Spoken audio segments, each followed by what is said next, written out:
Thank you, Madam President. I had really decided that I was not going to stand up today and talk about this bill. There have been quotes given me in the past couple of days, one attributed to the late Senator Kubley and one to former Senator Jen Olson. It goes to the effect, Madam President, that everything that probably needs to be said has been said, it just hasn't been said by everybody. And yet, as I listen to the debate on this bill, Madam President, I find that I do need to stand, I do need to rise and address a few things that have been said. It has been talked about that this is an honest and realistic budget. It has been said that people are tired of dealing with a budget deficit every couple of years. And I guess what we would infer from that is the reason we've had the budget deficits is because we haven't had enough taxes.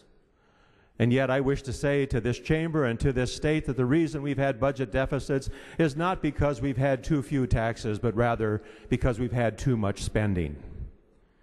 If we look at what has happened in the past couple of years, we look at the discussions and the topics that came up during this last year's campaign.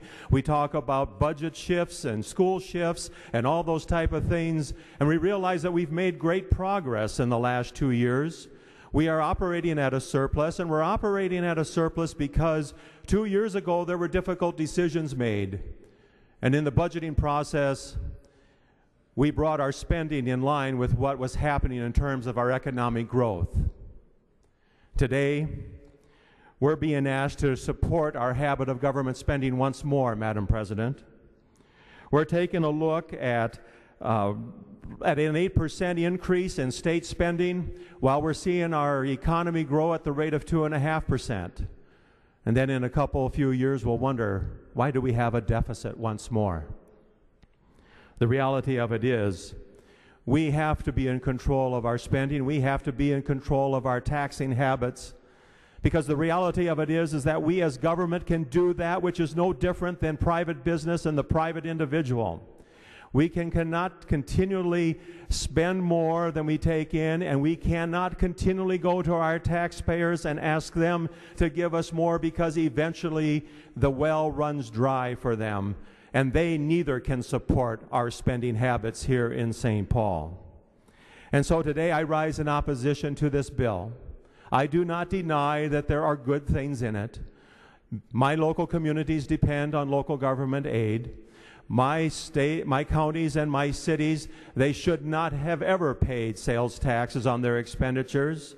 I mean, it's typical of Minnesota. We even use tax dollars to pay tax dollars. And so that is a good practice to get rid of that provision. But today we are walking down the same old paths that we have always walked. We're continuing to spend money, pour money down the same old holes we have always poured it down, and expect something different to come out of them.